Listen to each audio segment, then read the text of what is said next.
Olá, Brasil! Tudo bem? Sou Alexi, eu sou francês. Estou aqui com o Paul, que vocês já conhecem. Prazer, gente! Valeu, Alexi, pelo convite. Um prazer voltar aqui, como sempre, né? Como sempre, né? Já estou em casa. Já estou em casa. E hoje a gente vai falar de um assunto que é estudar, como está no título do vídeo, estudar na França, estudar no Brasil, diferença, como que é. Vamos lá.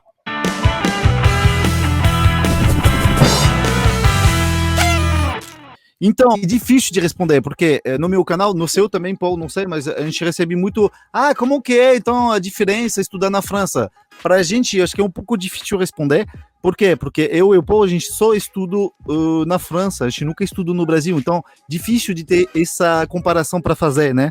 E uma coisa sempre redundante, que sempre pessoas perguntam, então a gente decidiu com o Paul hoje, para também entender melhor, convidar pessoas que já estudaram no Brasil, mas também na França. Eles vão poder também responder suas perguntas, mas nossas dúvidas também. E hoje a gente tem um convidado especial. Bonjour! Olha aí.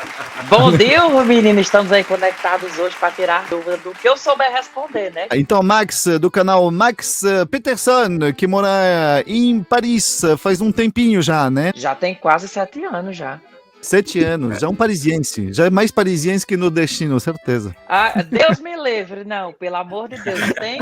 Não, tem os hábitos parisienses, mas eu não posso deixar de ser nordestino para ser parisiense, não. Eu nem fumo. Você nem fuma? Ah, não, realmente fumo. não é parisiense. Já não, vou contra, não é já não parisiense, posso não. ser parisiense. Mas o Paul também é parisiense, mas ele não fuma. Então, viu? Vocês estão na mesma, vocês Por dois. isso que ele não tá mais em Paris, tá vendo? Porque a cidade dele expulsa quem não fuma. Quem tem hábitos que, né, não fumantes, a cidade não quer. Então, Max, explica. Você estuda onde? No Brasil, onde? Não, Max Explica não. É um outro canal que se chama Team Explica. Você está confundindo. É Max Peterson. Eu fiz faculdade de teatro no Brasil, na Universidade Regional do Cariri, lá no interior do Ceará. E de lá eu vim praticamente direto para a França, que foi onde eu fiz os estudos na Université de Saint-Denis, que é na região parisiense.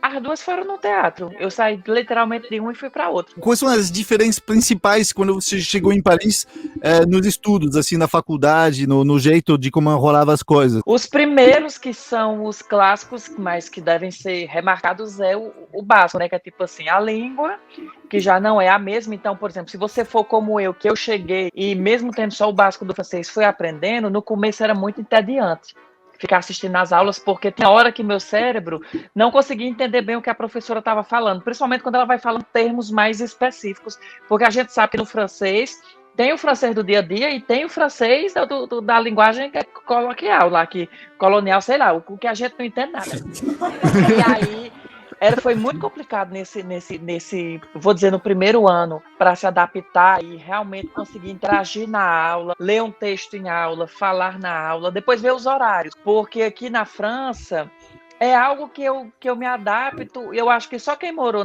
na Europa e no Brasil vai entender o que eu estou falando. Aqui as aulas começam 9 horas da manhã, o que eu acho super cedo, sendo que no Brasil começa 7. Entendeu? Só que para você acordar no inverno, 9 horas da manhã, tá na aula, você tem que acordar 7.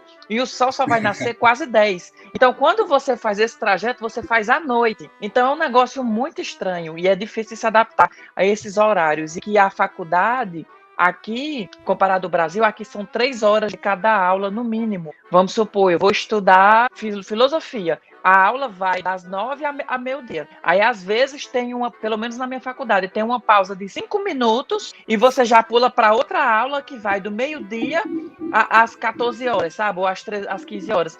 Então, tipo assim, é muito carregado, eu achei. Essa é uma diferença principal. São períodos curtos de pausa e longas duração de uma aula só, entendeu? E Max, você comentou sobre esses horários, mas tem uma coisa que me marcou muito quando eu entrei na Universidade Francesa e que eu vi que no Brasil acho que não existe. É que eu já tive aulas de direito com 2.000 alunos, literalmente. Eu estava em anfiteatro e tinha 2.000 alunos, você acredita? Então o professor não vai nunca conhecer seu nome, você não pode, obviamente, fazer perguntas. É literalmente o professor, ele te passa lá o conteúdo e você tem que escutar e aprender. Mas, cara, isso no Brasil, acho que eu nunca vi sala de mais de 40 alunos, não sei se tem. Eu também nunca vi no Brasil. Na minha faculdade, como tinha vários cursos, eu cheguei a ver salas gigantescas, que eu acredito que seja para esses 2.000 alunos, mas o meu, como era de teatro, que é algo mais humano, que eu falo no sentido assim, é necessário ter o feedback de volta. O professor, para que ele dê o curso, ele precisa escutar o aluno, porque é um negócio mais artístico. Eu acho que o máximo que eu peguei foi 50, 60 pessoas numa sala. Mas mesmo assim ainda é muita gente. Mas fala pra gente que não sabemos dos horários. No Brasil você fazia de quais horários? Quantas horas por dia, por semana? Eu não consigo mais lembrar os horários do Brasil, porque já faz tanto tempo que eu não estudo mais no Brasil, que meu cérebro meio que dá umas bugadas. Mas eu lembro que era bem menos tempo que isso, era bem menos tempo que 3 horas. Isso foi uma coisa que ficou clara assim na minha cabeça, sabe? Eu acho que no máximo você pegava 2 horas de cada aula, 3 horas é muita coisa. Se o conteúdo for algo que você não tem 100% domínio, que você acha entediante, é insuportável. Se for algo que você gosta, o tempo passa que você nem vê. Mas se for algo que você não goste, aí você quer ver o dia nascer de novo e a aula não acaba. Eu queria passar minha experiência e perguntar para o Max se você acha que é assim mesmo. Porque eu acho que no Brasil você tem que marcar presença. Na França você não tem obrigação nenhuma de participar das aulas. Quando eu estava na universidade, você pode literalmente ir em 0 aulas, desde que você passe na prova 2 vezes por ano, no semestre. Então, eu já tinha ouvido falar disso, mas no meu caso, no meu curso de teatro, não era diretamente assim. No meu caso, eram 3 faltas. Depois de 3 faltas, você já tinha que ir para um rattrapage, que é tipo uma recuperação, fazer alguma coisa. Mas tem cursos que eram possíveis. Para mim, saber quando que eu ia terminar meu curso, tanto que a minha faculdade é de 3 anos e eu levei 6 anos para fazer. Porque como eu trabalhava no comércio, eu nunca conseguia conciliar os horários novos que a faculdade dava cada semestre com os horários do trabalho. Então, às vezes, eu estava no começo do ano fazendo aula de segunda a quinta, das 9 às 15, e quando era no semestre que vem, tinha aula que era das 9 às 12 e depois das 18 às 21. Aí eu tinha que ficar todinha na faculdade porque eu não podia voltar para casa e ir, porque era muito longe, entendeu? Porque eu fiquei muito surpreso quando eu cheguei no Brasil, porque desde pequeno é horário completo. Tipo, desde pequeno a gente vai na escola de manhã, come na cantina, né, no restaurante da escola e sai só no fim da tarde, né? Desde pequeno a vida toda. E quando eu cheguei no Brasil, que via criança ia na escola ou de manhã ou à tarde, eu falei, nossa, que maravilha! Isso que eu queria na minha vida. Tem muita ajuda para os estudantes também aqui na França. Então, eu acho que quem consegue ter a CAF, que ajuda com aluguel, que consegue ter ajudas dos campos, as coisas todas, pode se dar o luxo de passar o dia todo na faculdade. Mas a maioria tem que trabalhar. Sendo que aqui na França tem algo que vocês até me corrijam, vocês são franceses, se eu falar errado, que é o contrário do Brasil.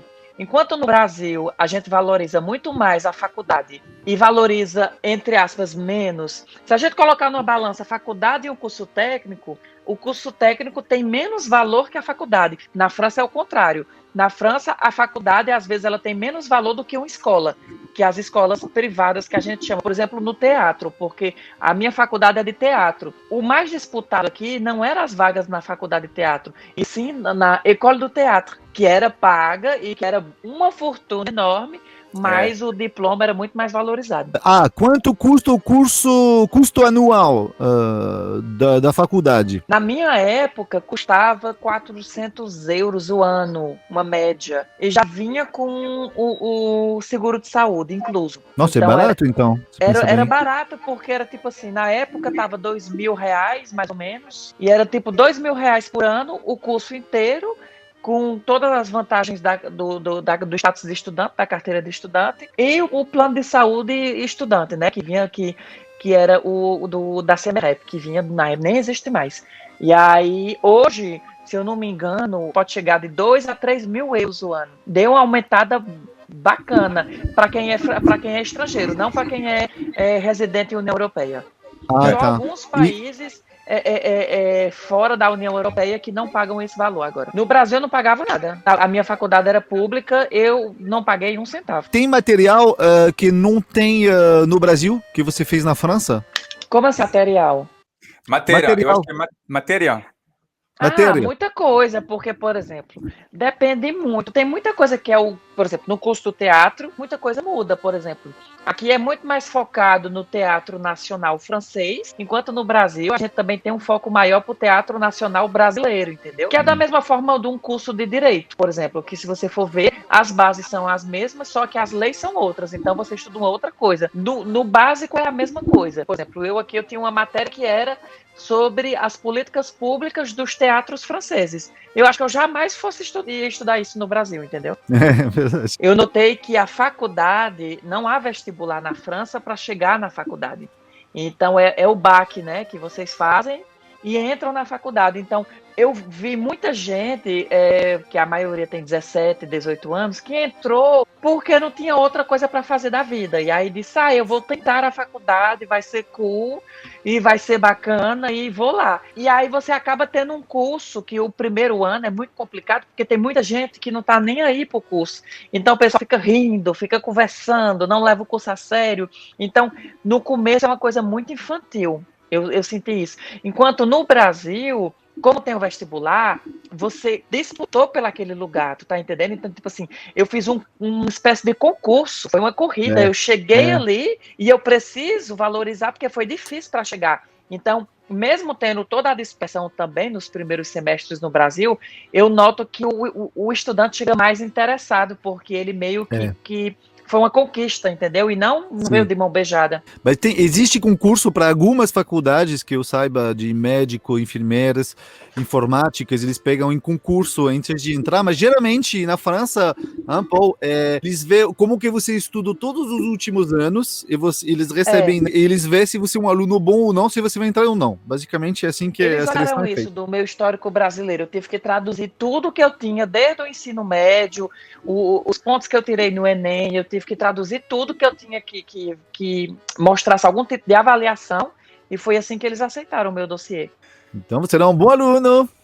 Graças a Deus, porque quando eles disseram, eu disse, pronto, fudeu, que eu não tenho como voltar atrás. Então tem que ser o que eu tenho aqui.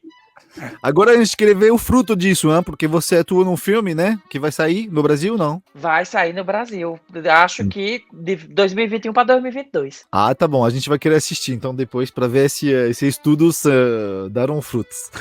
Vai dar certo. Como que vai se chamar? Bem-vinda a Quixeramobim. Aí é a história de uma menina que sai de São Paulo, que vai para Quixeramobim, por isso bem-vinda, entendeu? Aí é uma história que se passa lá. Ah, você voltou para casa, então, para filmar, para filmagem. Praticamente isso. Ah, legal. Então, Max, muito obrigado por ter participado e tirando dúvidas, contando sua experiência aqui nesse vídeo, mas sabendo que sua experiência, Max, é uma experiência de uma faculdade do Brasil para outra em Paris. Era o que eu já ia falar, é tipo assim, é a minha experiência, talvez você tenha vindo estudar na França, tenha passado por algo totalmente diferente. Exatamente, porque só escutando Paul e você, já tô vendo que minha estava um pouco diferente, então depende o que você vai estudar, aonde e como. Então é por isso que esse vídeo não vai ser o único, a gente vai convidar mais pessoas e fazendo já outros vídeos que vão sair já em breve, mas Max, muito obrigado. Para quem não conhece ainda o Max Peterson, o canal se chama Max Peterson, podem seguir, porque o menino é muito engraçado. Isso. Olha aí, obrigado pelo carinho, qualquer coisa tamo aí. Aliás, a gente devia estar em Paris, nós três agora gravando, mas não rolou, mas em breve vai acontecer esse encontro. Uma hora vai rolar, uma hora vai dar certo esse encontro. Vai rolar. E Max, também, você tá fazendo stand-up ou não? Eu fiz, né, antes da pandemia, agora eu não tô fazendo mais nada. E aí tudo fica aí ao universo quando as coisas voltarem ao normal. Você abriu o Whindersson Nunes em Paris, não foi? Também, em 2018. Muito luxo. Eu cheguei a pensar em me apresentar em francês aqui em Paris, mas é porque no francês, eu acho que você vai entender o que eu tô falando. No francês eu sou menos espontâneo, como eu sou em português. Qualquer coisa que a gente se encontrar, eu lhe ajudo do stand-up em português, você me ajuda no stand-up em francês. E aí dá uma certo. Boa. E o humor francês é bem diferente também, né? O humor francês é outra coisa. Bom, Max, muito obrigado pela participação. Paul, muito obrigado também pela participação. Se inscrever no canal Paul Cabanes. E aqui, Max Peterson no final. Merci beaucoup. À bientôt. Au revoir. Au revoir.